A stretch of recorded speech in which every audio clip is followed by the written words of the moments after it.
sitting next to him. And they were pretending to be his advisors, but they were against him. And they were plotting against him. But he had the intelligence of a believer, and he was looking with the nur of Allah, and he saw through their plots. 1909, we have a revolution. When the revolution happened, a lot of people argued that this revolution was inspired by the French Revolution. And so westernization is happening again. These people were students from these civil schools. So the very people that Abdul Hamid educated are the people that did a revolution against him.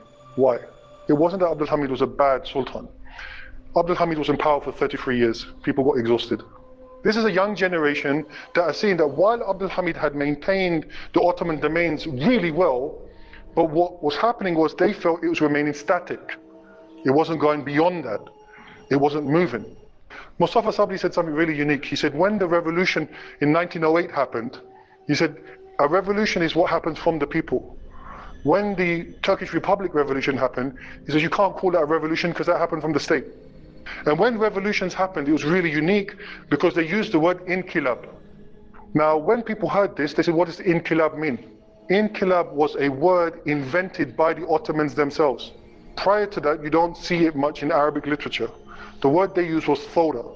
What's unique about here, what you see in the Ottoman period, is that revolutions are the extreme form of negotiation with the government itself. There's people who are not being heard, they go to the street. And the ulama justified it. And they justified it against a Khalifa.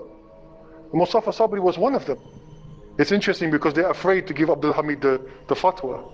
So the Muslims actually don't go to Abdul Hamid to give the fatwa. There's a couple of non-Muslims who turn up and say, you're out. And Abdul Hamid goes, what are you talking about? He says, here's a fatwa, time for you to go. Abdul Hamid capitulated. He didn't use violence on them. He didn't use aggression on them. He said, fine. He checked and he said, how many people, what's the percentage that is uprising?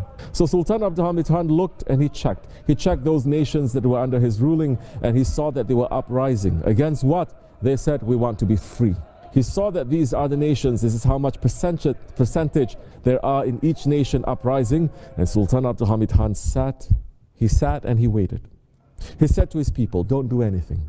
The general said to him, "O Sultan, we have a big power, we have a big army, we can crush them down." He said, "No, all these soldiers who are with me, if one dies in this way, then I will be very sorry in the judgment day." They didn't use the army. He let them uprise. They took him, they sent him to exile. If he had wanted, he could have captured those people coming to him, but he knew. So he didn't object. He said, okay, if people don't want me, I leave. I'll leave it to the people. They captured Sultan Abdul Hamid, who was such a sultan that he is a symbol of justice. They made him get on a train in Istanbul. They took him to Salonika to insult him. When he got off the train, the cursed ones there came and called him Corporal Hamid. The Sultan took out his handkerchief and he ripped it apart and said, "May Allah make you like this."